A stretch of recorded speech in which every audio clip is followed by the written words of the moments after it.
Now that some time has passed since the announcement of Nintendo's Wii U console, and the dust has settled, allow me to give my thoughts on Nintendo's new console and its debut at E3 2011.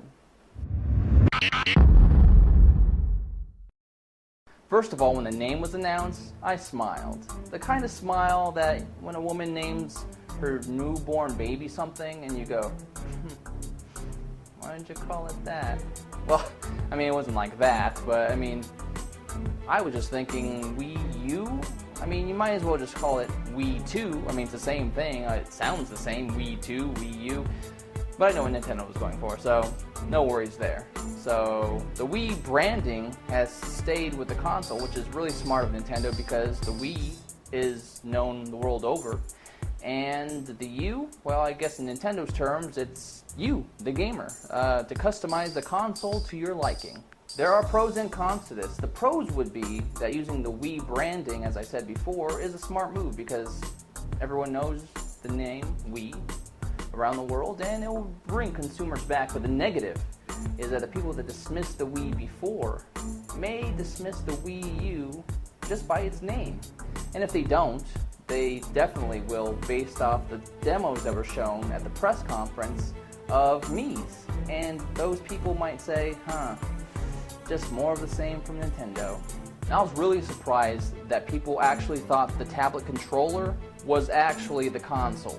Now, I didn't know why people thought that, because when you saw in the promos they showed, you could see the console like right next to the television. And the people that got to play the Wii U at E3, they could obviously see the console right in front of them. So I didn't know why. I've read blogs and reports that, oh my gosh, the controller might be the console. Not the case. Now, I would predict this little flap right here is for GameCube controller ports, even though Nintendo didn't mention it at all at the press conference. And I know a lot of people are freaking out about that. Oh my gosh, why isn't it backwards compatible with the GameCube? Well, I know Nintendo had said Wii U is backwards compatible with Wii games and Wii accessories, but I don't think they announced everything. I kind of saw this E3 for Wii U as their teaser trailer of sorts. Nintendo will surprise us later on, and I know people have said, and there's been rumors that the Wii U will come out early 2012. Well, if you guys know anything about how Nintendo works, they will delay the console, and it will probably come out after E3 2012, just so they can give it a proper introduction, and that's probably what's really going to happen. And lastly, what I think stood out the most to me was this montage of a whole bunch of games that are mature rated on a Nintendo console. I was staring at that at the Nintendo press conference like, wow, am I really watching this after I just watched demos of Mario and Luigi's Mansion and Star Fox and Kid Icarus? Now a whole montage of all these mature rated games for a Nintendo console?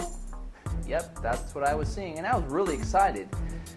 And it really brought me back to Nintendo's past once again. Remember back in the Super NES days when the Sega Genesis had blood on Mortal Kombat and the Super Nintendo didn't? Well, what happened? Kind of the same thing that's happened in this era with the consoles, where Nintendo has been seen as a kiddie system, and they kind of always been seen as a kiddie system. But back then in the Super NES days, once Nintendo started issuing M-rated games for their console, that was when they took off and beat the Genesis. Mortal Kombat 2 had blood. They started releasing these top AAA titles. Donkey Kong Country, for one, showed these 32 meg graphics and such. So I'm just going to ask you guys, do you think that Nintendo will attract these hardcore players? Again, I don't know what that means. It reminded me of my video when I saw this and Nintendo was like, you know what? We missed a demographic and we want to bring them back.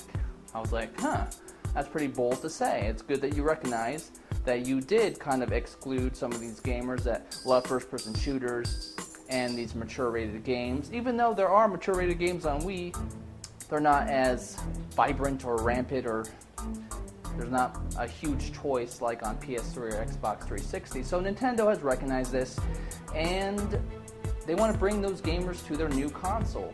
And that's where the U in Wii U comes from. So, what do you think? Do Do I think they can bring back this hardcore crowd to their new console? At this point, I'm not so sure. But what do you think?